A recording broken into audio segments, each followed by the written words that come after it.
The Force binds all things across the galaxy, connecting every living being in an invisible web of energy. But what happens when someone arrives who moves through their own kind of web? Someone whose instincts scream warnings that even the Force cannot predict. Peter Parker had been fighting Morlun in downtown Manhattan when reality tore open like wet paper. One moment he was dodging the vampire's strikes. The next he was tumbling through a kaleidoscope of colors and impossible geometries. His spider sense shrieked a warning that never stopped, a continuous alarm that made his skull feel like it was splitting apart. Then he hit metal. Hard.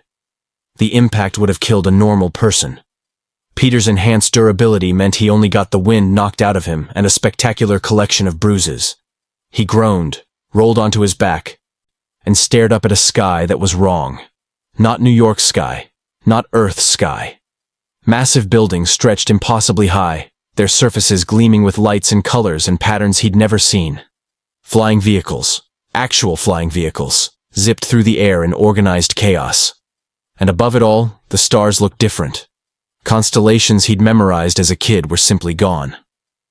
Okay, Peter muttered, pulling himself to his feet on what appeared to be some kind of landing platform in a dark, grimy level of the city. Not in Kansas anymore, not even in the same universe, apparently. His spider sense had finally quieted to a dull background hum, like static on a radio. The air smelled wrong, recycled, metallic, with undertones of ozone and something organic he couldn't identify. In the distance, he heard sounds that might have been voices, machinery, or some combination of both. Peter checked his web shooters. Still functional, but he had maybe 2 hours of fluid left. His suit was torn in 3 places, and his ribs ached where Morlun had landed that last hit. But he was alive, and that meant figuring out where, or when, he was. "Hey you!" Peter spun. 3 figures emerged from the shadows of the platform. They wore mismatched armor and carried weapons that looked like something out of a sci-fi movie. Blasters, his mind supplied, though he had no idea how he knew that. The lead figure, a Rhodian with green skin and massive black eyes, pointed his weapon at Peter's chest. "Nice costume, Bug," the Rhodian said in accented basic that Peter somehow understood. "You lost, or just stupid? This is Gracchus territory. You want to stay, you pay tribute." Peter raised his hand slowly. "Look, I'm really not looking for trouble. I'm just trying to figure out where I am. What city is this?" The 3 criminals exchanged glances. The Rhodian laughed, a wet, chittering sound. "You hit your head, Bug? This is Coruscant, level 1313. And if you don't have credits, we'll take that fancy suit instead." Coruscant. The name meant nothing to Peter, but the threat was universal. His spider sense tingled as the Rhodian's finger tightened on the trigger. Peter moved before conscious thought, flipping backward as a bolt of red energy sizzled through the space where he'd been standing. The blast hit the wall behind him, leaving a smoking crater. "Blasters," Peter said, landing in a crouch. Okay, definitely not in the Marvel universe anymore. The criminals opened fire. Peter's world became a dance of precognition and reflex. His spider sense painted the trajectories of energy bolts before they fired, letting him twist and dodge with seemingly impossible precision. He fired a webline at the Rhodian's blaster, yanking it from his grip, then launched himself forward. The fight lasted 30 seconds. Peter webbed one criminal to the wall, disarmed another with a calculated punch that left the alien groaning on the ground, and caught the Rhodian in a cocoon of webbing that left only his head free. "Sorry about this," Peter said, breathing hard. "But you guys shot first. Now, I need information. What planet is this? What year? And why does everyone have laser guns?" The Rhodian stared at him with huge, terrified eyes. "You're insane. Or force-touched. Either way, the Hutts will pay good credits for someone like you." "Force-touched?" Peter frowned. "What's the Force?" Before the Rhodian could answer, Peter's spider sense exploded. He threw himself sideways as a blue blade of pure energy sliced through the air where he'd been standing. Peter rolled, came up in a fighting stance, and froze. A young Togruta woman stood 10 feet away, dressed in brown and tan robes. She held a weapon that defied physics. a cylindrical hilt projecting a blade of blue light that hummed with barely contained energy. Her face was marked with white patterns, and she had distinctive head tails that moved slightly as she studied him. "Stand down," she said, her voice calm but firm. "I am Padawan Ahsoka Tano of the Jedi Order. You're under arrest for assault." Peter's spider sense wasn't screaming danger anymore. It was doing something else, something he'd never felt before. It was resonating, like a tuning fork that had found its frequency. This woman, this Jedi, was connected to something vast and powerful, and his spider sense could feel the edges of it. "I'm not the bad guy here," Peter said, pointing at the webbed criminals. "They attacked me first. I'm just lost and trying to figure out where I am." Ahsoka's eyes narrowed. "You move like no one I've ever seen. And that ability to dodge blaster fire? Are you force sensitive?" "I don't know what that means," Peter admitted. "But I'm really not from around here. Like, really not from around here. Different dimension kind of not from around here." The lightsaber didn't lower. "You'll have to explain that to the council. Come with me peacefully or I'll have to bring you in by force." Peter looked at the glowing energy sword and made a quick calculation. He could probably escape. His agility and spider sense would let him avoid that blade long enough to web swing away into this massive city. But he was lost, alone, and had no idea how anything worked in this place. This Jedi, despite the weapon, didn't feel like a threat. His instincts, both spider and human, said she was trustworthy. "Okay," Peter said, raising his hands again. "I'll come peacefully. But can I ask one question first?" Ahsoka nodded slightly. "What's a Jedi?" For the first time, the Padawan looked genuinely confused. "You really aren't from around here, are you?" "That's what I've been trying to tell you," Peter said. "Name's Spider-Man, and I think I'm going to need a lot of help figuring out where and when I am."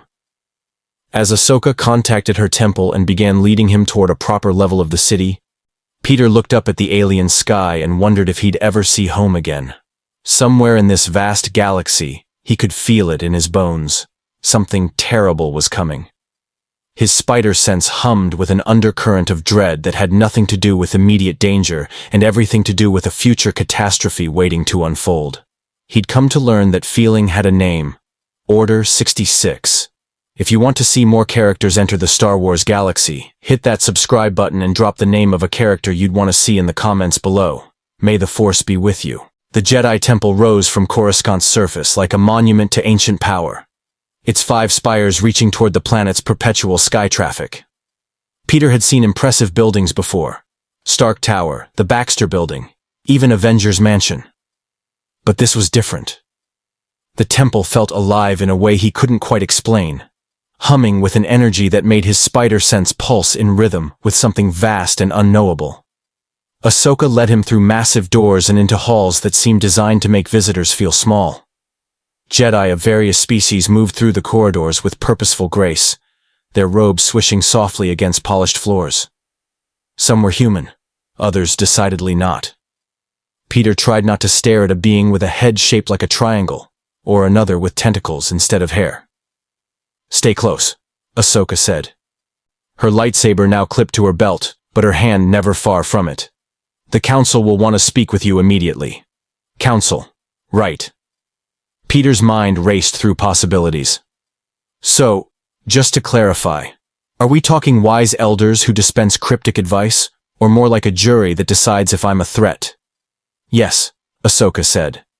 And Peter couldn't tell if she was joking. They entered a turbo lift that shot upward so quickly, Peter's enhanced equilibrium barely kept pace. When the doors opened, they emerged into a circular chamber ringed with tall windows overlooking the cityscape. 12 chairs formed a circle, and in them sat beings who radiated such presence that Peter's spider sense thrummed continuously in their proximity. Master Yoda sat in his chair, ancient eyes studying Peter with unnerving intensity. Mace Windu leaned forward, his expression stern and evaluating. Ki Adi Mundi, Plo Koon, Kit Fisto, and others whose names Peter didn't know all turned their attention to him. The weight of their collective focus was almost physical. "Padawan Tano," Mace Windu's deep voice filled the chamber. "This is the individual you apprehended in the lower levels?" "Yes, Master Windu." Ahsoka bowed slightly. He claims to be from another dimension. His abilities are unusual. Enhanced strength, reflexes beyond anything I've witnessed, and he can somehow predict attacks before they happen. Predict attacks? Ki Adimundi's elongated head tilted. Is he force-sensitive? Reach out to him, we did, Yoda said, his ears twitching. Feel him in the Force we cannot, yet touched by something he is, something other. Peter cleared his throat. If I could explain, speak. You may, Yoda interrupted. But truth, you must tell. See through deception, we can. Peter took a breath. This was going to sound insane, but insane seemed to be the baseline for wherever he'd landed. My name is Peter Parker. Where I come from, I was bitten by a radioactive spider that gave me enhanced abilities. Strength, speed, agility, and a kind of precognitive sense that warns me of danger. I was fighting a villain when something tore open reality and pulled me through. I have no idea how I got here, where here is, or how to get home. The council members exchanged glances. Plo Koon's mask tilted thoughtfully. A radioactive spider? Such creatures do not exist in our galaxy. Because I'm not from your galaxy, Peter said. I'm from Earth. A planet where there are no Jedi, no Force, and definitely no flying cars or laser swords. Lightsabers, Kit Fisto corrected with a slight smile. And Earth is not in our star charts. Mace Windu stood, his hand resting on his own lightsaber hilt. Your story is difficult to believe. Yet Padawan Tano witnessed your abilities firsthand. Demonstrate them for us. Peter's spider sense tingled a warning. Demonstrate how? Defend yourself, Mace said, and his hand moved in a blur. A chair flew across the room directly at Peter's head, propelled by invisible force. Peter's spider sense screamed, and he moved without thinking, flipping over the chair as it passed beneath him. He fired a web line at the ceiling, swinging up and sticking to the curved surface above the council. From his inverted position, he looked down at the stunned faces below. Sorry, Peter said, adhering to the ceiling with his palms and feet. Reflex. Should I come down, or is the whole ceiling-crawling thing helping my case? Yoda's ears perked up, and a sound that might have been a chuckle escaped him. Down, you may come. Impressed we are. Truth in your words there is. Peter flipped down, landing lightly on his feet. Look, I get that this is all really weird. Trust me, it's weird for me too. But I'm not a threat. I'm a hero where I come from. I save people. That's what I do. And right now, I just want to understand where I am, and if there's any way to get home. Mace Windu's expression softened slightly. You are on Coruscant, capital of the Galactic Republic. We are the Jedi Order, peacekeepers and guardians of the Republic. For over 1,000 generations, we have served as protectors of civilization. And right now, Obi-Wan Kenobi added from his seat, stroking his beard thoughtfully. We are in the midst of a galactic war.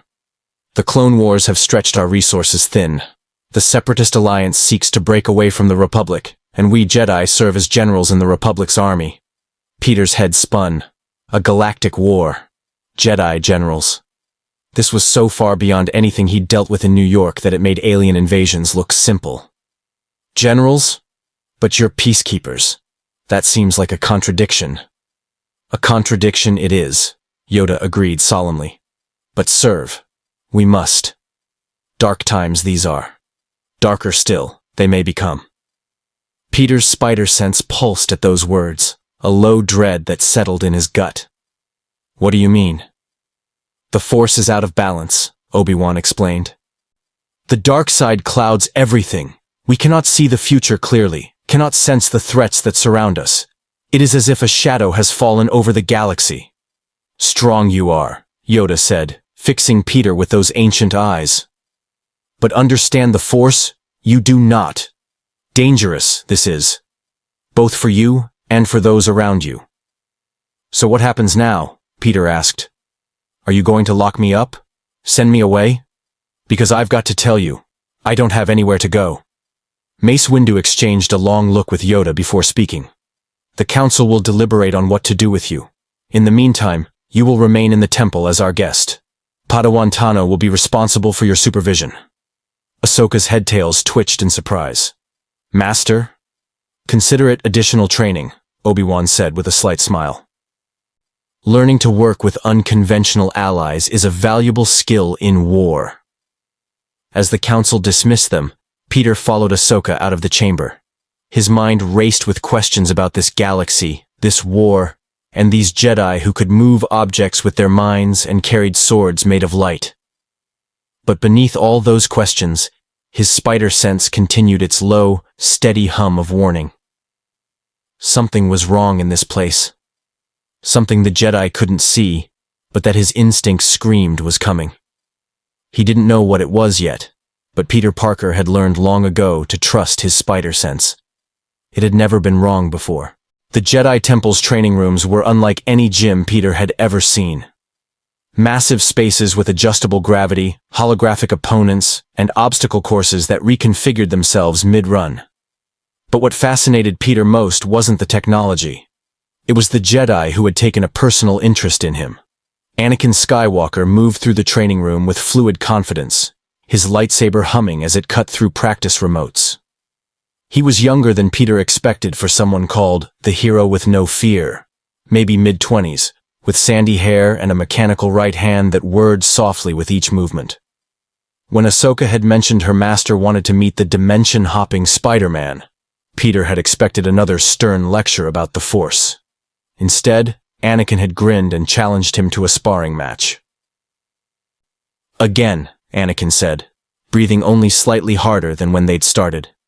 "You're fast, but you're predictable. You rely too much on that danger sense of yours." Peter wiped sweat from his brow, grateful his mask hid how exhausted he was. "It's called spider sense, and it's kept me alive through some pretty intense situations." "I don't doubt it." Anakin deactivated his lightsaber and approached. "But here's the thing.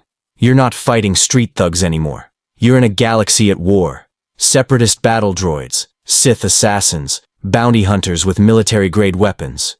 Your spider sense warns you of danger, but what happens when danger is everywhere?" It was a good question.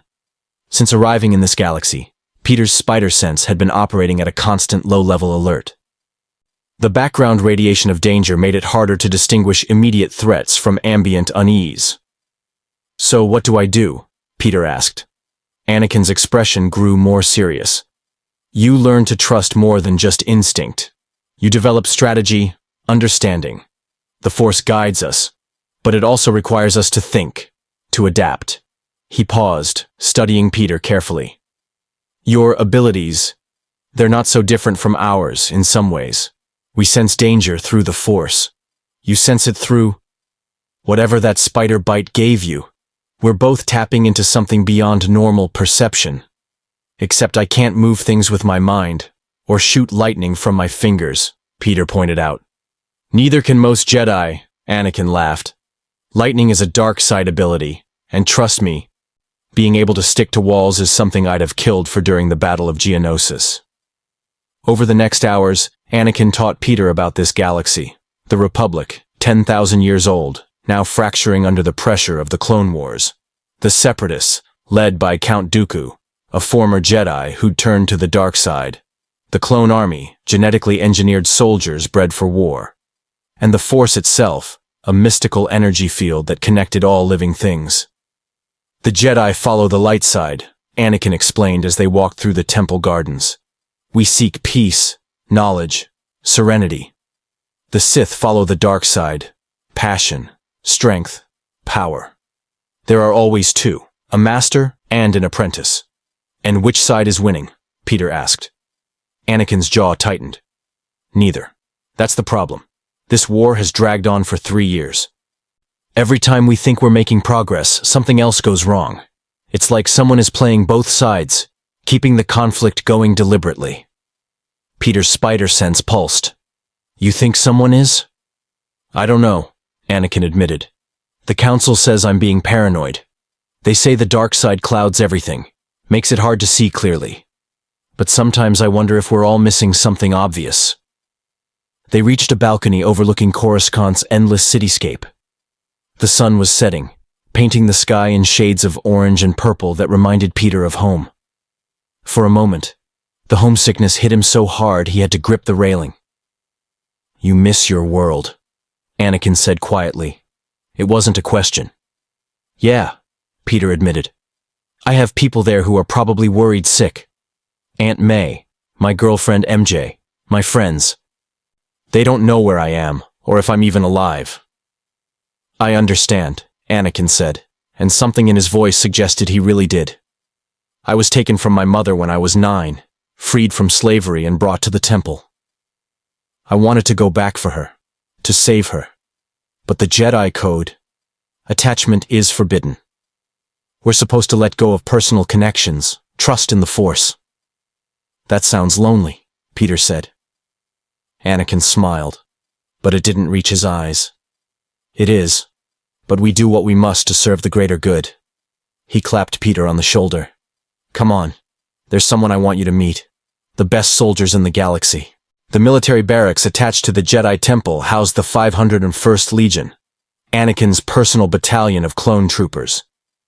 As they entered, Peter was struck by the sight of hundreds of identical faces, all derived from the same genetic template. The troopers wore white and blue armor with distinctive markings, and despite their identical appearance, Peter's spider sense registered each one as a distinct individual. Captain Rex, Anakin called out to a trooper with jagged blue markings on his helmet. I want you to meet someone unusual. Rex removed his helmet, revealing a face that was technically identical to every other clone, but somehow carried its own personality in the set of his jaw and the sharpness of his eyes. General Skywalker, who's your friend? This is Spider-Man, Anakin said. He's from another dimension. Long story. I thought the 501st could give him some tactical training while the Council decides what to do with him. Rex studied Peter with professional assessment. Another dimension. Right. Well, if General Skywalker vouches for you, that's good enough for me. He extended his hand. Captain CT-7567, but everyone calls me Rex. Peter shook his hand, noting the calluses and scars. Peter Parker. The Spider-Man thing is just the costume. CT-7567, Peter repeated. That's your name? Designation, Rex corrected. But yeah, essentially. We're all clones of Jango Fett, bred and trained for combat. There are millions of us across the galaxy. Something about that made Peter's spider sense twinge uncomfortably. Bred for combat? You mean you were created just to fight? That's right, Rex said, and if he found anything disturbing about that fact, it didn't show on his face.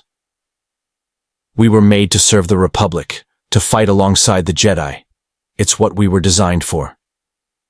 Peter wanted to argue that no one should be designed solely for war, that these were people with individual thoughts and feelings who deserved more than a life of predetermined service. But he bit his tongue. He was the outsider here, and he didn't understand the context of this galaxy's conflicts. Rex led them to a firing range where several troopers were practicing with DC-15 blaster rifles. Think fast, Rex said, tossing Peter a blaster pistol. Peter caught it easily, examining the weapon. It was lighter than he expected, with an elegant design that balanced perfectly in his hand. I've never used a gun before. Where I come from, I don't believe in them. This isn't a gun, another trooper said. 5s, according to his armor markings. It's a blaster. Fires plasma bolts instead of bullets. Less lethal if you use the stun setting, but definitely stops someone in their tracks. Besides, Rex added, you're in a war zone now. Those webs of yours are impressive, but they won't stop a B-2 super battle droid or a separatist tank. You need to know how to defend yourself with more than just acrobatics. Peter aimed at the targeting range and fired. The blaster bucked in his hand, sending a red bolt wide of the target. The clones tried to hide their amusement, but Peter's enhanced hearing caught their chuckles. Okay, so maybe I need practice, Peter admitted. As Rex began instructing him on proper stance and aim, Peter found himself relaxing around the clone troopers. They had an easy camaraderie, joking and ribbing each other despite their identical faces. 5s and Echo worked as a synchronized pair. Hardcase was reckless but good-natured. Jesse had a quick wit that reminded Peter of his friend Harry. But as the training session continued, Peter's spider sense began acting strangely. It wasn't warning him of immediate danger. Instead, it was doing something new. Every time he looked at the clone troopers, there was a pulse of wrongness, like a discordant note in otherwise perfect harmony. It was subtle, almost subliminal. But it was there. When Rex moved closer to adjust Peter's grip on the blaster, the sensation intensified. Peter's enhanced hearing picked up something he'd missed before. A faint electronic hum, barely audible, emanating from inside Rex's skull. "Rex," Peter said carefully. "Do you have any cybernetic implants?" Rex looked surprised by the question. "Just the standard behavioral modification biochip. All clones have them." "Why?" "Behavioral modification?" Peter's spider sense pulsed harder. "What does that mean?" "It makes us better soldiers," Fives explained, overhearing. "More obedient, more focused. Removes any psychological issues that might interfere with following orders." Peter's blood ran cold. He thought of mind control, of people turned into weapons against their will. "And you're okay with having chips in your brain that modify your behavior?" The clones exchanged glances. "It's just part of who we are," Rex said with a shrug. "We were designed this way. It's not like we had a choice." But Peter's spider sense was screaming now, a mounting crescendo of warning that made his head pound. Whatever those chips were, they were wrong. Not just ethically wrong. They were dangerous in a way that transcended normal threat assessment. His spider sense didn't just detect immediate physical danger. It sensed when something catastrophic was building toward an inevitable point of crisis. And those chips were definitely building toward something catastrophic. "I need to talk to Anakin," Peter said abruptly. "Right now." Anakin's personal quarters were Spartan but comfortable, decorated with holographic star charts and mechanical components that suggested someone who spent more time tinkering than meditating. Peter paced the small space while Anakin watched with growing concern. "The clones have chips in their heads," Peter said without preamble. "Behavioral modification biochips. And my spider sense is going crazy every time I'm near them. Something about those chips is wrong, Anakin. Really wrong." Anakin frowned. "The inhibitor chips?" "Peter, those have been part of the clones since the beginning. The Kaminoans installed them to ensure clone stability. They prevent the kind of aggressive behavior that would make the troopers unreliable. Or they're designed for something else," Peter insisted. "Look, I know I'm new here and I don't understand everything about your galaxy, but where I come from I'm a scientist. I have a degree in biochemistry and advanced understanding of genetics, and I'm telling you, putting behavior modification chips in millions of soldiers' brains is a disaster waiting to happen." "What are you suggesting?" Anakin asked, his expression darkening. "I'm suggesting we need to find out exactly what those chips do," Peter said. "Because my spider sense has never been wrong about this kind of danger. It warned me about the Green Goblin before he revealed himself. It warned me about Dr. Octopus's reactor before it went critical. And it's warning me now that those chips represent a threat bigger than anything I've sensed since arriving here." Anakin was quiet for a long moment, his mechanical hand flexing unconsciously. "The Jedi Council approved the clone army. They've worked alongside the clones for 3 years. If those chips were dangerous, they would have sensed it."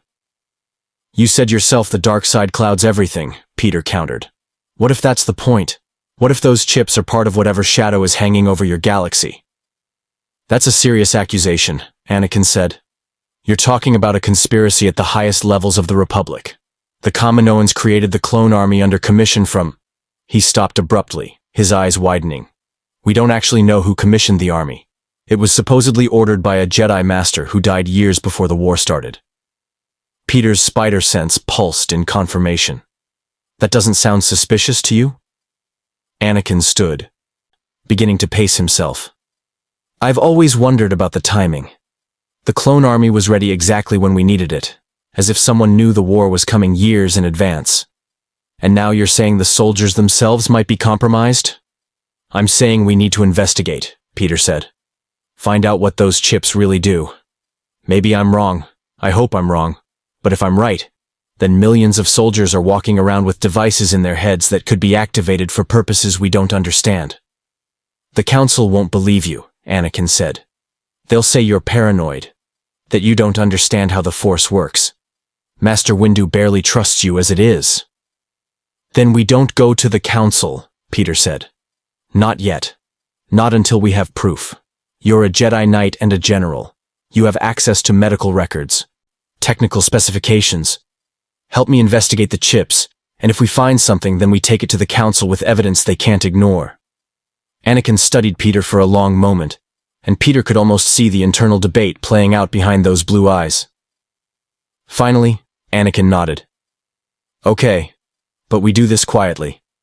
If you're wrong, we've wasted time we could be using to fight the Separatists. If you're right... He trailed off, the implications too massive to voice. If I'm right, we might be able to prevent something terrible, Peter finished. They started with the medical database. Anakin's security clearance granted them access to clone specifications, including the technical details of the inhibitor chips. What they found was troubling. The chips were more complex than advertised, with neural interfaces that connected to the clone's motor cortex, decision-making centers, and even memory formation. This is way more invasive than just behavior modification, Peter said, studying the holographic display. These chips have complete access to the clone's voluntary nervous systems. With the right signal, someone could override their free will entirely. Override how? Anakin asked. Peter pulled up the chip's communication protocols. See this? The chips are designed to receive encrypted transmissions on a specific frequency. If the right code was broadcast, every clone with a chip would receive simultaneous instructions directly into their brain. Instructions to do what? Whatever the person sending the signal wanted them to do, Peter said grimly. His spider sense throbbed with certainty. Anakin, these aren't safety features. They're kill switches. Someone has the ability to turn your entire clone army into puppets with a single command. Anakin's face had gone pale. We need to find out who has access to that transmission frequency. And we need to warn the council. No, a new voice said from the doorway. Both men spun to find Obi-Wan Kenobi standing in the entrance, his expression grave. I've been listening to your investigation, and if what you've discovered is true, going to the council could trigger exactly what you're trying to prevent. Master, Anakin said, how long have you been there?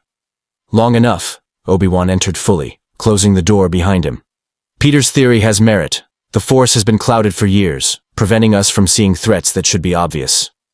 If someone has the ability to control the clones, and if that someone has been manipulating events from the shadows, they almost certainly have eyes and ears in the Republic, possibly even in the Jedi Council itself. Peter's spider sense confirmed it with a sharp spike of recognition. Someone on the council is compromised? Not necessarily compromised, Obi-Wan said carefully. But the dark side is cunning. It would know that the council's first action upon learning about the chips would be to investigate officially, which would alert whoever controls them that their secret had been discovered.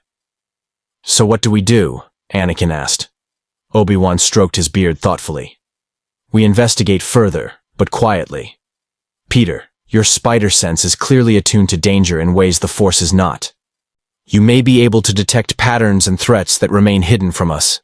Anakin, you have the loyalty of the 501st. If we need to act, they'll follow your orders. We need to examine one of the chips directly, Peter said. See if we can find a way to deactivate or remove them without alerting whoever controls the network. That would require convincing a clone to undergo experimental surgery based on the theory of an interdimensional stranger, Obi-Wan pointed out. Not an easy sell. Peter thought of Rex, Fives, Echo, and the others. They were good men, trapped in a nightmare they didn't even know existed. Then we explain the situation and give them the choice. They deserve to know the truth about what's in their heads. Anakin and Obi-Wan exchanged glances. Finally, Anakin nodded. Rex trusts me. If I explain it carefully, he might volunteer. But Peter, if you're wrong about this, if we start removing chips and it turns out they really are just behavioral stabilizers, we could cause serious harm. I'm not wrong, Peter said, his spider sense thrumming with absolute certainty. I can feel it. Something terrible is coming. Something connected to those chips. And if we don't act soon, we won't just fail to prevent it. We'll be caught in the blast radius. Obi-Wan's expression was grim. Then we'd better move quickly. Whatever is coming, I sense it's closer than we think. Peter looked at the holographic display of the inhibitor chip, its complex neural interfaces glowing softly in the dimmed quarters. Somewhere in this galaxy, Someone had the power to activate these chips and turn millions of loyal soldiers into weapons aimed at the people they'd sworn to protect. He thought of Uncle Ben's words. With great power comes great responsibility. Peter had been given the power to sense danger before it struck. Now he had the responsibility to prevent the greatest betrayal this galaxy had ever known. Even if it meant standing against threats he didn't fully understand, in a galaxy that wasn't his own. The web of conspiracy was vast, but Peter Parker had never backed down from a challenge before, and he wasn't about to start now. The Jedi Council chamber felt different this time. Where Peter's first visit had been filled with curiosity and cautious welcome, now the air was thick with tension. Master Yoda's ears were flat against his head, and Mace Windu's expression had hardened into something approaching hostility. "Unfounded accusations you bring," Yoda said, his voice carrying disappointment. "Conspiracy theories based on feelings, not facts." Peter stood between Anakin and Obi-Wan, a datapad clutched in his hands containing their compiled evidence. "Master Yoda, with respect, these aren't just feelings. The inhibitor chips have neural interfaces far beyond what's needed for behavioral stabilization. They're capable of receiving encrypted commands that could override the clone's free will entirely." "We have reviewed your data," Ki-Adi-Mundi said, his elongated head tilting skeptically. "What you describe is technically possible, but that does not mean it is the chip's intended purpose. The Kaminoans designed these safeguards to prevent clone instability. Without them, the army would be unreliable." "Unreliable to whom?" Peter pressed. "Masters. I've met these clones. Rex, Fives, Echo. They're good men. They don't need chips controlling their thoughts to make them loyal. If anything, those chips take away their ability to choose loyalty freely." Mace Windu leaned forward, his voice stern. "You have been in our galaxy for less than a week, Spider-Man. You do not understand the complexities of this war, or the sacrifices required to maintain order. The clone army has served faithfully for 3 years. They have saved countless lives, including Jedi lives." "I'm not questioning their service," Peter said, frustration creeping into his voice. "I'm questioning what happens when someone activates those chips for a purpose we don't expect." "And who would that someone be?" Shakti asked, her head-tails moving with subtle agitation. "You suggest a conspiracy at the highest levels of the Republic, yet you have no evidence of who might be behind it." That was the problem.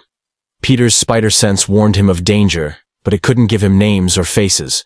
It was like knowing a bomb was ticking somewhere without being able to see the timer or find the bomber. "The dark side clouds everything," Obi-Wan interjected, supporting Peter's argument. "We have all felt it. For years, our ability to see the future has been compromised. Is it not possible that our blindness extends to threats within our own ranks?" "Possible. Many things are," Yoda acknowledged. "But act on possibility alone we cannot. Evidence, you must provide. Proof beyond speculation." "Then let us examine a chip," Anakin said. "Captain Rex has volunteered to have his chip removed and analyzed. If Peter is right, we'll have our proof. If he's wrong, we apologize to Rex and move on." The council erupted in murmurs. Plo Koon's masked face turned toward Anakin. "You already secured a volunteer before bringing this to the council?" Anakin's jaw tightened. "I knew we needed proof before you'd take this seriously. And I was right, wasn't I? You're more concerned with proper procedure than investigating a potential threat." "Careful, young Skywalker," Mace Windu warned. "Your tendency to act first and consider consequences later has caused problems before. We cannot simply start removing chips from clone troopers based on the hunches of someone who doesn't even understand the Force." "My spider sense isn't a hunch," Peter said, trying to keep his voice level. "It's saved my life hundreds of times. It's a precognitive warning system that has never been wrong about existential threats. And right now, it's screaming that those chips represent the biggest danger this galaxy faces." "Bigger than the Sith?" Ki-Adi-Mundi asked skeptically. "Bigger than the Separatist army? Bigger than the death and destruction of a galactic war?" "Yes," Peter said without hesitation. "Because whatever those chips are designed to do, it's something none of you can see coming. Something the Force itself is blind to." The silence that followed was deafening. Finally, Yoda spoke, his voice heavy with reluctance. Proceed with the examination you may. But supervised it will be. Master Shakti will observe. Ensure that proper protocols are followed. And if we find evidence, Obi-Wan asked. Then reconvene, we will, Yoda said. But hasty action, we must avoid. Millions of clones across the galaxy there are. Remove their chips we cannot, not without alerting whoever you fear may control them. It wasn't the full support Peter had hoped for, but it was something. As they left the council chamber, he felt Mace Windu's eyes boring into his back. The Jedi Master didn't trust him, that much was clear, and Peter couldn't entirely blame him. From Windu's perspective, a dimensional stranger was making wild accusations that threatened to undermine the Republic's entire military structure. But Peter's spider sense didn't care about politics or perspective. It cared about survival, and every instinct he possessed told him that time was running out. That went better than I expected, Anakin muttered as they walked through the temple corridors. Better? Peter asked incredulously. They barely agreed to let us proceed. Exactly, Obi-Wan said.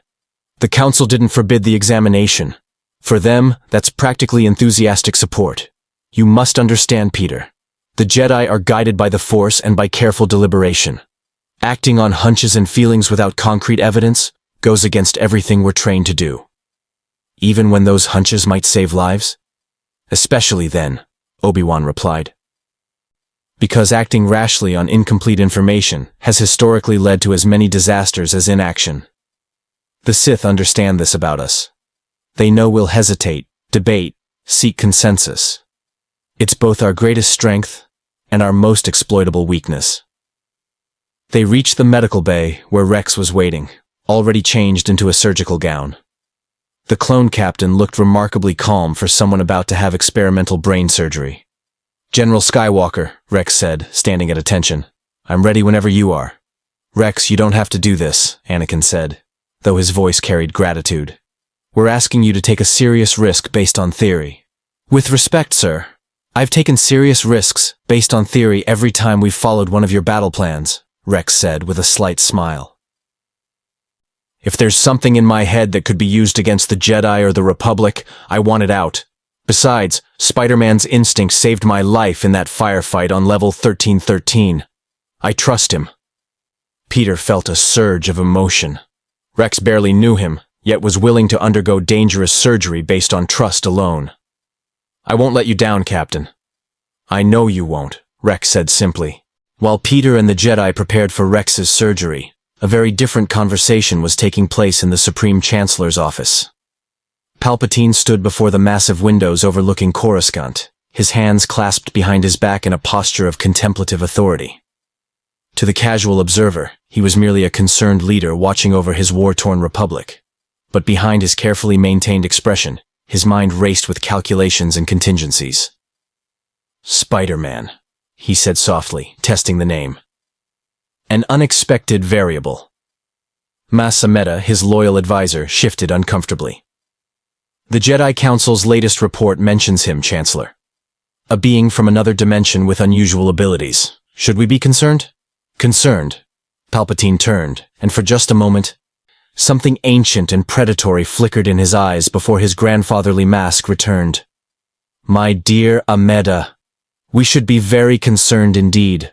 This Spider-Man appears to possess a form of precognition that operates independently of the Force.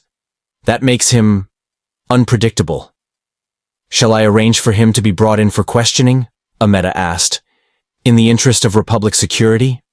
No, Palpatine said thoughtfully. Too obvious. The Jedi already suspect I wish to consolidate power. Arresting their guest would only confirm their suspicions. He moved to his desk, activating a secure hollow frequency.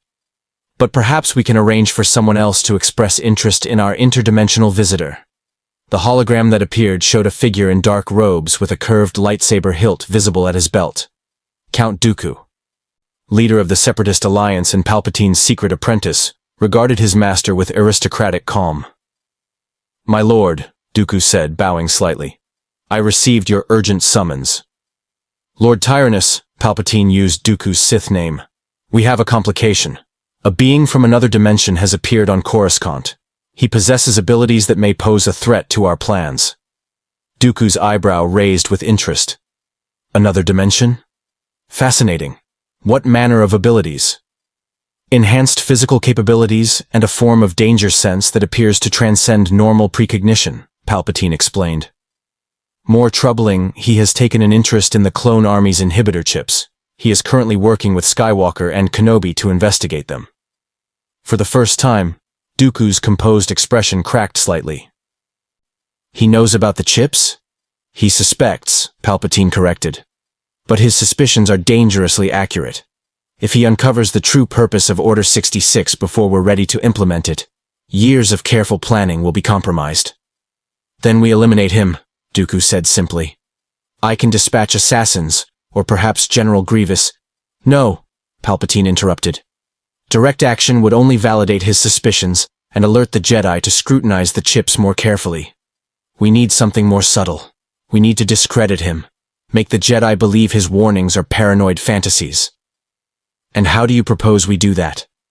Palpatine's smile was cold and calculating. By giving him exactly what he's looking for, but in a way that makes his discovery seem like coincidence rather than evidence of conspiracy. If he finds the chip's activation protocols on his own, the Jedi will question how he could possibly stumble upon such sensitive information without being guided to it. You want him to appear guilty, Dooku realized. I want him to appear like a potential separatist agent who has infiltrated the temple under a convenient cover story, Palpatine clarified. A being from another dimension? How can such a claim be verified? For all the Jedi know, he could be a genetically engineered spy with implanted memories, sent to undermine their trust in the clone army. Devious, my master, Dooku said with approval. What would you have me do? Send someone to make contact with him, Palpatine instructed. Someone who will offer him information about the chips in exchange for his cooperation. When he inevitably refuses, your agent will report back that Spider-Man is working with the Separatists. The seed of doubt will be planted. And if he accepts the offer? Palpatine's eyes glittered with dark satisfaction. Then we'll have him exactly where we want him, compromised and isolated from Jedi support. Either way, his credibility will be destroyed. As Dooku's hologram faded, Palpatine returned to the window. His reflection stared back at him, and for a moment, he allowed himself to drop the mask entirely. His eyes glowed with subtle yellow light, and his expression became something inhuman and terrible. Spider-Man, he murmured. You should have stayed in your own dimension. This galaxy belongs to the Sith, and we do not tolerate interference with our grand design. He reached out through the Force, probing the currents of destiny. The dark side showed him glimpses of possible futures. Spider-Man dead in an alley, Spider-Man imprisoned and forgotten, Spider-Man turned to the dark side and serving as an enforcer. But there was something else too. Something the Force shied away from showing clearly. A future where Spider-Man succeeded in his investigation. Where Order 66 failed. Where the carefully constructed plans of decades crumbled. That future had to be prevented at all costs. Palpatine activated another secure frequency. Commander Fox, I have a special assignment for you. One that requires utmost discretion. The surgical suite in the Jedi Temple's medical bay was state-of-the-art, filled with technology that made Peter's head spin. Medical droids floated around the operating table where Rex lay sedated, his head secured in a neural stabilization field. Master Shakti observed from behind a transparent barrier, her presence ensuring that proper protocols were followed. Peter stood beside the lead medical droid, studying the holographic display that showed Rex's brain in perfect three-dimensional detail. There, at the base of the skull near the motor cortex, the inhibitor chip glowed with faint electronic signatures. The chip is more deeply integrated than expected, the medical droid announced in its synthesized voice. Removal will be delicate. There is a 15% chance of permanent neural damage. 15%, Anakin repeated, his mechanical hand clenching. Rex knew the risks, but... We proceed, Obi-Wan said firmly. Captain Rex volunteered with full knowledge of the dangers. To stop now would dishonor his courage. Peter's spider sense hummed steadily as the droid began the procedure. Micro-lasers cut through bone with precision measured in microns. Neural probes mapped the chip's connections to Rex's brain, revealing a network of interfaces more complex than the technical specifications had suggested. "Look at this," Peter said, pointing to the holographic display. "The chip isn't just connected to motor functions. It's integrated with memory centers, decision-making pathways, and the prefrontal cortex. This thing has access to everything that makes Rex who he is." "Troubling, this is," came Yoda's voice from the doorway. The ancient Jedi Master had arrived unannounced, leaning on his Geimer stick as he studied the proceedings. "More invasive than the Kaminoans claimed these chips are." The medical droid continued its delicate work, carefully separating the chip from Rex's neural tissue. Peter watched with growing horror as the full extent of the device's integration became clear. This wasn't a simple behavioral modifier. It was a complete override system, capable of turning Rex into a puppet at someone's command. "I've isolated the chip's communication receiver," the droid announced. "It's designed to respond to a specific frequency broadcast on Republic military channels. Analyzing the activation protocol now." The holographic display shifted, showing lines of encrypted code. Peter's enhanced intellect, combined with his knowledge of computer science, allowed him to parse the structure even though the specific language was alien to him. "There's a command sequence," he said, his voice tight. "A phrase encoded in the protocol. If broadcast on the right frequency, every chip in every clone would receive it simultaneously." "What phrase?" Shakti asked from her observation position. The droid's analysis completed, and the words appeared in BASIC on the display. "Execute Order 66. The room fell silent except for the soft hum of medical equipment. Peter's spider sense spiked so hard he had to grip the table to stay upright. Those 3 words carried weight beyond their simple meaning, as if the universe itself recoiled from them. "Order 66, Obi-Wan repeated slowly. "What does it mean?" The medical droid accessed the chip's complete programming, and what it revealed made everyone in the room go cold. "Contingency Order 66, the droid read from the chip's encoded directives. "In the event of Jedi officers acting against the interests of the Republic, and after receiving specific orders verified as coming from the Supreme Chancellor, the clone troopers are to eliminate the Jedi officers immediately. This directive overrides all other programming, loyalty, and personal relationships. Resistance to this order will be eliminated. Duration: until all Jedi are confirmed terminated." The words hung in the air like a death sentence. Peter felt sick. Every clone trooper, millions of loyal soldiers who had fought beside the Jedi for 3 years, had chips in their brains programmed to murder them on command. "Impossible," Anakin whispered. "The clones would never, Rex would never." "They wouldn't have a choice," Peter said, his voice hollow. "The chip overrides their free will. One command from whoever controls the activation frequency, and every clone in the galaxy becomes an assassin aimed at every Jedi they serve with." "The Supreme Chancellor," Yoda said quietly, his ears drooping with terrible realization. "Verify these orders he must. The only one with authority to broadcast such a command he is." "Palpatine?" Obi-Wan's face had gone pale.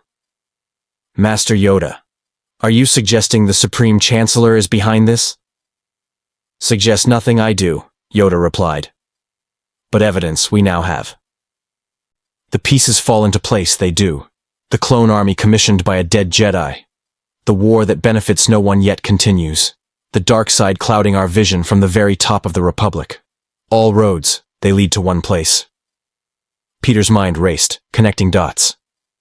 If Palpatine controls Order 66, and if he's been manipulating both sides of the war, then he's been planning this for years. The clones, the war, everything. It's all been designed to put Jedi in the perfect position to be betrayed.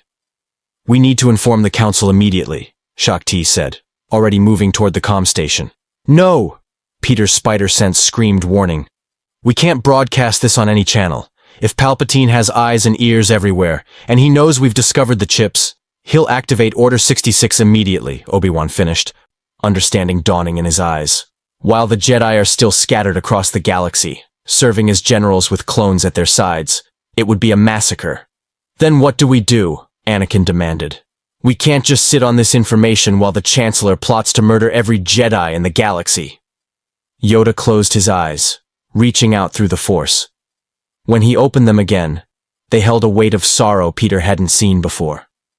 Act carefully. We must. Warn the Council in person. We will.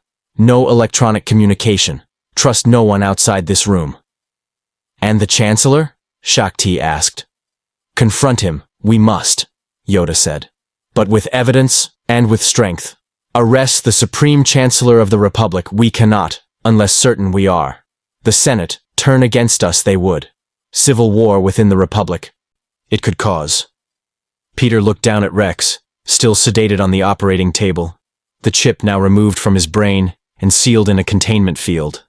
The clone captain was free now, his mind his own again. But millions of his brothers across the galaxy remained trapped, weapons waiting to be activated. How long do we have? Anakin asked. Peter's spider sense thrummed with mounting urgency. Not long. Whatever Palpatine was planning, discovering these chips will make him accelerate his timeline. We've got days at most, maybe hours. Then we move now, Obi-Wan said with quiet determination. Assemble the Council, prepare evidence, and pray to the Force that we're not already too late. As if summoned by those words, alarms began blaring throughout the temple. Red emergency lights bathed the corridors. A trooper's voice came over the comm system, tense with urgency. Alert! Separatist infiltration team detected in the lower levels. Multiple Jedi under attack. This is not a drill. Peter's spider sense exploded with warning. This wasn't coincidence. It was coordinated. Palpatine knew. Somehow he knew they'd discovered the chips, and now he was making his move. It's starting, Peter said, his voice tight. Whatever his plan is, he's implementing it now. Anakin ignited his lightsaber, the blue blade casting sharp shadows. Then we stop him, whatever it takes. Obi-Wan and Shakti activated their own lightsabers, and even Master Yoda drew his small blade, its green light reflecting in his ancient eyes. Come, Spider-Man, Yoda said, moving toward the door with surprising speed. Show us what your great power can do when responsibility calls. Save the Jedi Order we must. Save the Republic we will. Or die trying, we shall. Peter shot a web line to the ceiling and swung after them, his heart pounding. He'd wanted to prevent Order 66, and now he was about to face whatever Palpatine had unleashed to protect his conspiracy. The web-slinger from another dimension was about to fight for a galaxy that wasn't his own, and failure meant the extinction of the Jedi and the fall of democracy itself. The Jedi Temple's lower levels had become a war zone. Peter swung through corridors filled with blaster fire and the hum of lightsabers, his spider sense guiding him through the chaos. Separatist battle droids, sleek, deadly commando variants, had infiltrated the temple alongside what appeared to be elite mercenaries wearing advanced armor. But that wasn't what made Peter's blood run cold. Clone troopers were fighting alongside the intruders.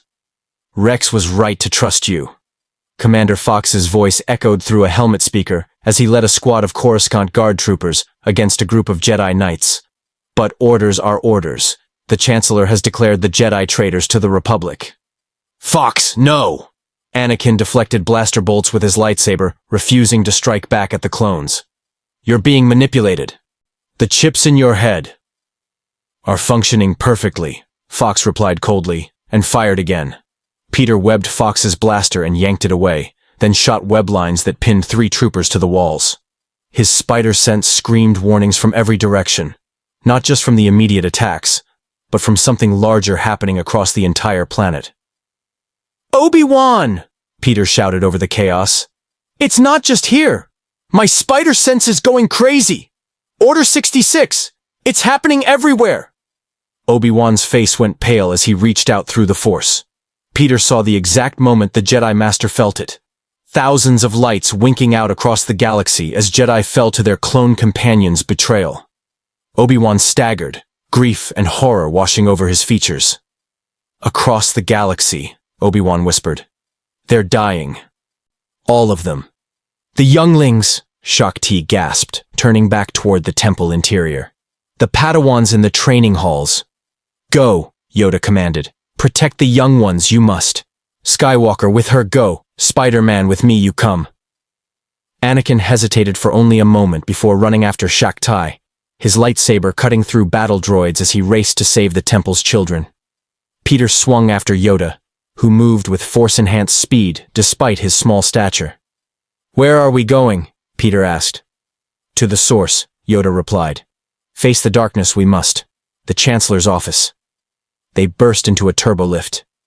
Yoda used the Force to override the controls, sending them rocketing toward the Senate district. Through the transparasteel walls, Peter could see Coruscant burning. Gunships with Republic markings strafed buildings. Clone troopers marched through streets, weapons raised, and in the distance, smoke rose from what Peter's enhanced vision identified as other Jedi safe houses. "It's a purge," Peter said, horror settling in his stomach. "He's killing all of you." "Decades in planning this was," Yoda said quietly. "Blind, we were. Arrogant. Thought the Sith extinct, we did. Thought ourselves safe. Your spider sense, clearer sight it gave you. Saved some of us, you have. But many more, lost they are." The turbolift shot across the cityscape on a magnetic rail, and Peter's spider sense suddenly spiked with a new, overwhelming warning. Something ancient and terrible was ahead of them. Something that made every previous danger feel like a minor inconvenience. "Master Yoda," Peter said carefully. "Whatever's waiting for us at the Chancellor's office, it's powerful, really powerful. My spider sense is screaming like never before." "The dark side, you feel," Yoda confirmed. "Strong and Palpatine it is. A Sith Lord, he has been all along. Darth Sidious, his true name. The master pulling strings, orchestrating everything. And we're just the two of us going to arrest him? More Jedi, we cannot risk," Yoda said. "Clouded by his presence, they would be. Overpowered. But you, Spider-Man, see you he cannot. Predict you, the Force does not. An advantage, that is." The turbolift arrived at the Senate building. They raced through corridors where senators fled in panic. The entire government was in chaos. Some senators claimed the Jedi had attempted a coup, others that the Chancellor had gone mad. No one knew who to trust. Palpatine's office doors were ornate and imposing. Yoda didn't bother knocking. He thrust out his hand and the doors exploded inward with the Force. Supreme Chancellor Palpatine stood before his massive windows, hands clasped behind his back.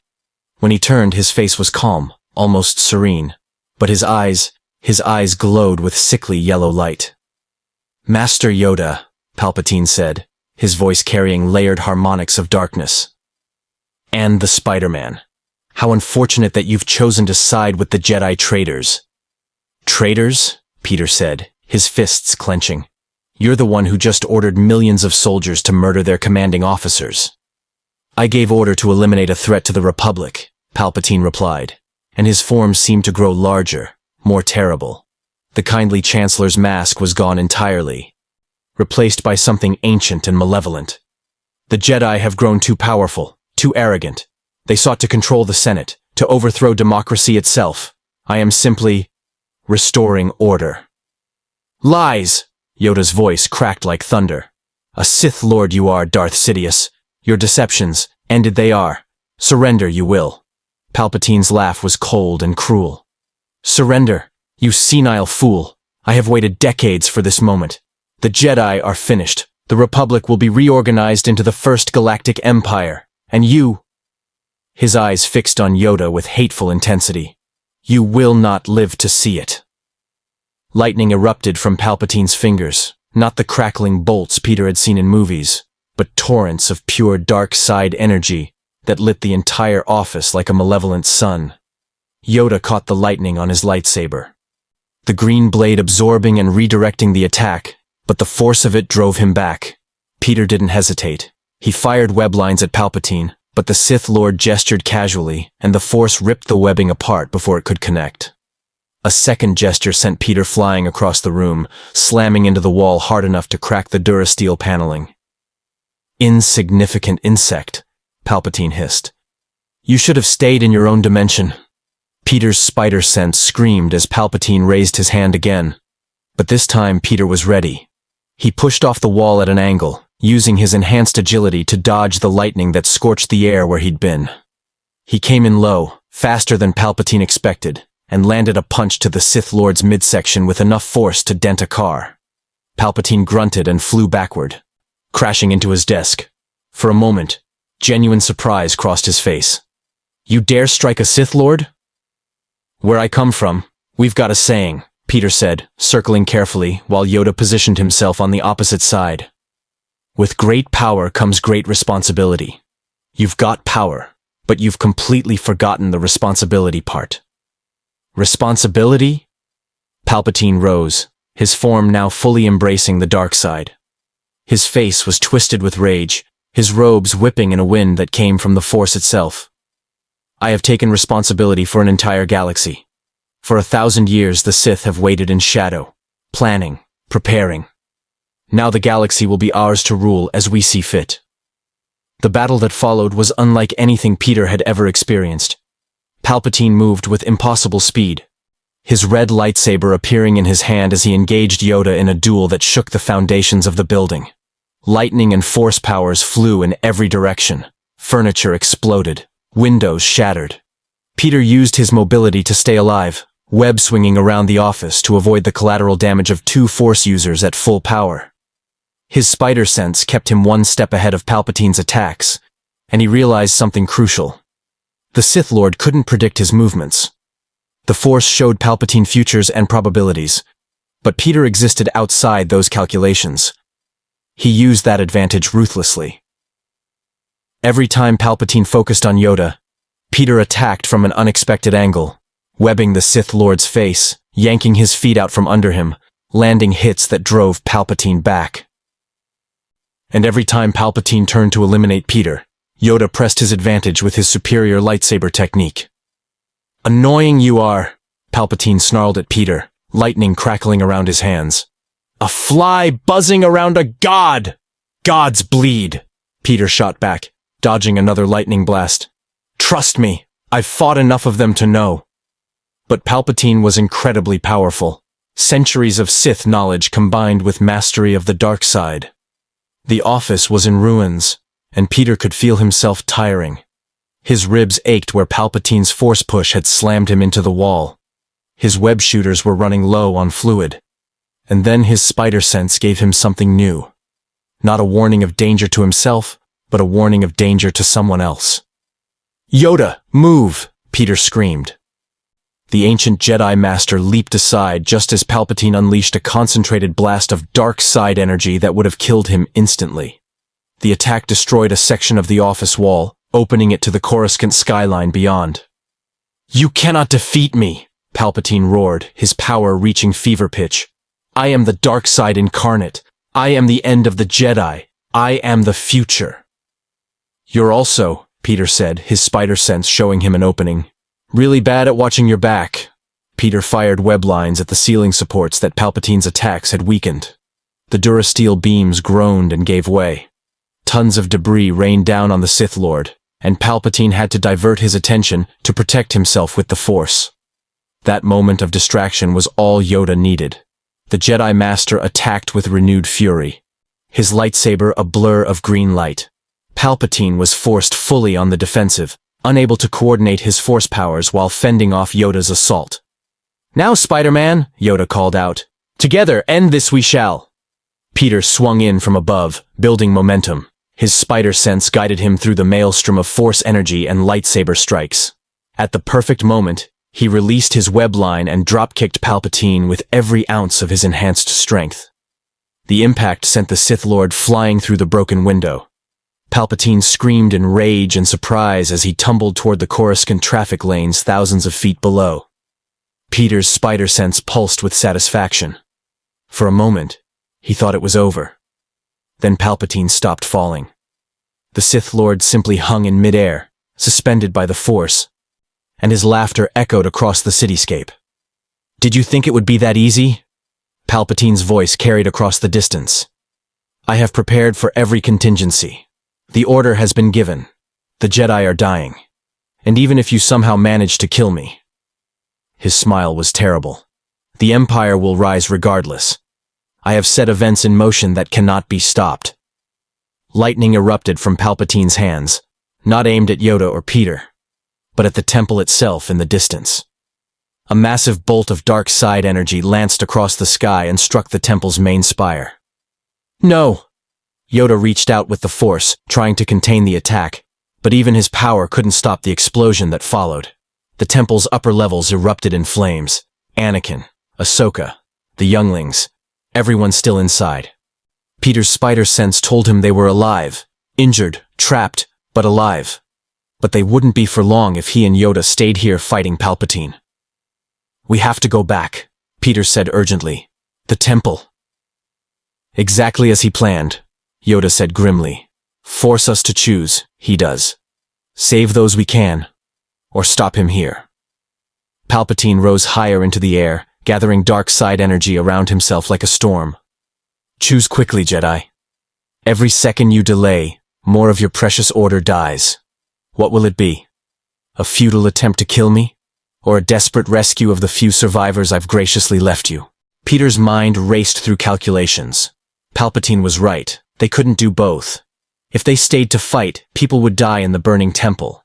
But if they left, Palpatine would escape and continue orchestrating the Jedi's destruction. Then his spider sense showed him something else. Not a warning this time, but a possibility. A web of connections spreading across the galaxy. Thousands of clones, all linked by the chips in their heads, all receiving the same signal. The chips, Peter said suddenly. Yoda, can you use the Force to affect technology? Affect, yes, Yoda replied, not taking his eyes off Palpatine. But millions of chips across the galaxy. Too many, even for me.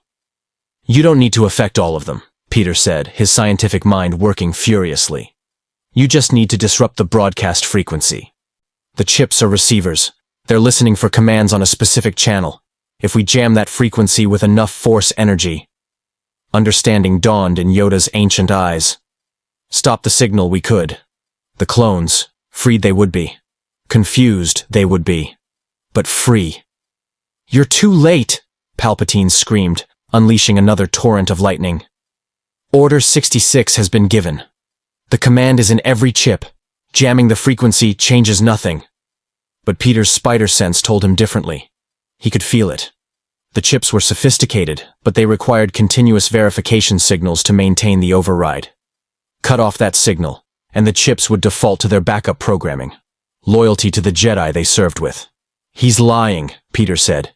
He's afraid we'll figure it out. The chips need constant reinforcement, or the clones' natural personalities reassert themselves. Yoda closed his eyes, and Peter felt something massive gather in the Force around the tiny Jedi Master. It was like standing next to a star about to go nova, pure power condensing into a single point. Protect me, you must, Yoda said, his voice strained with effort. Concentration, this requires.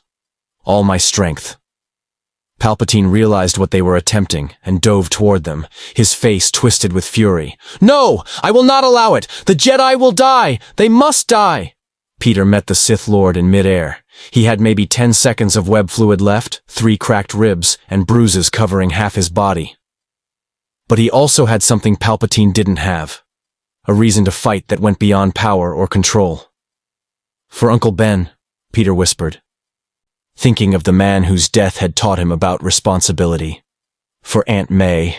For everyone who ever believed in doing the right thing. He fought like never before. Every ounce of strength. Every trick he'd learned in years of being Spider-Man. Every advantage his spider sense could give him. He couldn't overpower Palpatine. The Sith Lord was too strong, too skilled. But he could delay him. Palpatine's lightning scorched Peter's suit and seared his skin. Force pushes sent him tumbling through the air. But Peter always recovered, always came back, always put himself between the Sith Lord and Yoda. Why? Palpatine snarled, genuine confusion in his voice. This isn't even your galaxy. These people mean nothing to you. Why do you persist? Because someone has to, Peter gasped, dodging another lightning blast. Because power without responsibility is tyranny. Because I don't need the Force to know that what you're doing is wrong. Behind him, Yoda's power reached its crescendo. The ancient Jedi Master released a pulse of pure Force energy that rippled across Coruscant like a shockwave. Peter's spider sense felt it pass through him. Not harmful, just profound. It was the light side in its purest form, touching everything it reached. Throughout the city, clone troopers suddenly stopped mid-action. Commander Fox lowered his weapon, confusion replacing cold certainty. In the temple, clones who had been firing on Jedi stumbled, their chip's commands suddenly silent, their own minds returning. Across the galaxy, the same thing happened.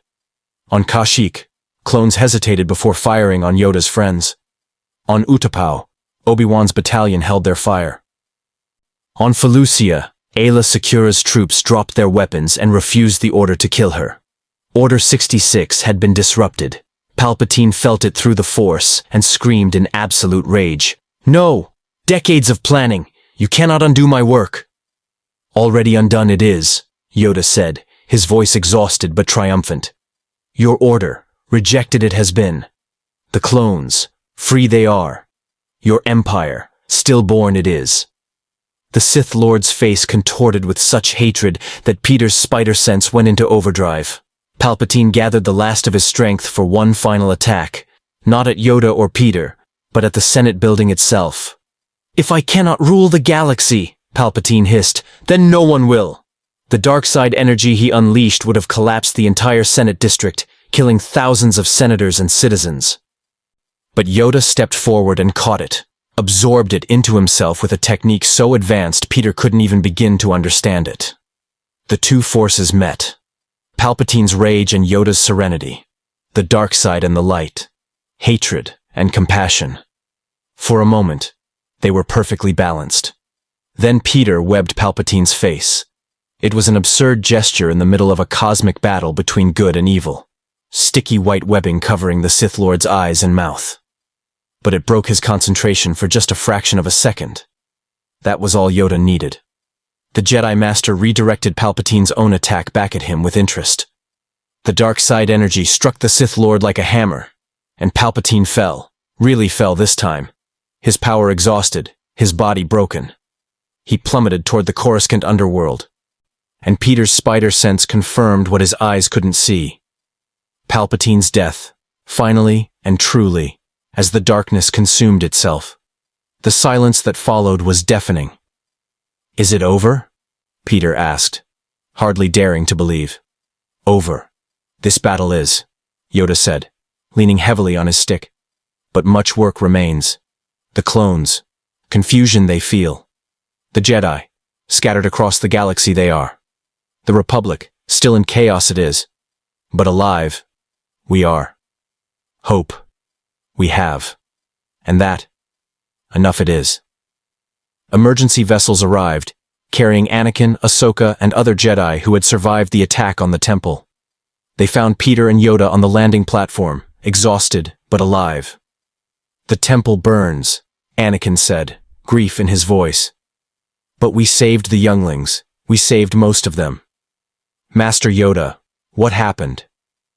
"The clones. They just stopped. Spider-Man happened," Yoda said simply. "His spider sense saw what we could not. His courage gave us the chance we needed. His choice saved us all." Ahsoka approached Peter, who was sitting on the edge of the platform, his mask pulled up so he could breathe the evening air. "You did it," she said softly. "You prevented Order 66. You saved the Jedi Order." "Not all of them," Peter said, thinking of the lives his spider sense told him had been lost before Yoda's intervention. "Some Jedi still died, and the galaxy is still a mess. Palpatine might be gone, but all the problems that led to the war are still there." "But the Jedi survived," Obi-Wan said, joining them, "because you believed in doing what was right, even when no one else could see the danger. That's the mark of a true hero." Peter Parker. Rex approached, his helmet under his arm. The clone captain had a back-to-patch on his head where the chip had been removed, and his eyes were clear, truly his own for the first time. "Spider-Man," Rex said, and then corrected himself. "Peter. I don't know how to thank you. My brothers and I, we were about to murder the Jedi we've served with for 3 years. The men and women we consider friends, because of some chip in our heads. You saved us from becoming monsters." "You were never monsters," Peter said firmly. "You were victims. but now you're free. All of you. Across Coruscant, across the galaxy, clone troopers were coming to terms with what they'd almost done. Some removed their own chips immediately. Others demanded investigations into who had designed them and why. The Senate would have to answer difficult questions about creating a slave army programmed with kill switches. But that was a problem for tomorrow. Tonight, against all odds, the Jedi Order had survived its darkest hour. And a hero from another dimension had proven that you didn't need the Force to do the right thing. You just needed to remember that with great power came great responsibility. 3 days later, Peter stood in the ruins of the Jedi Temple's upper levels. Reconstruction had already begun, but the scars of Palpatine's attack would take years to fully heal. The Jedi had lost nearly a fifth of their order in the initial chaos before Yoda's intervention, and many more had been wounded or traumatized. But they had survived. And survival meant hope.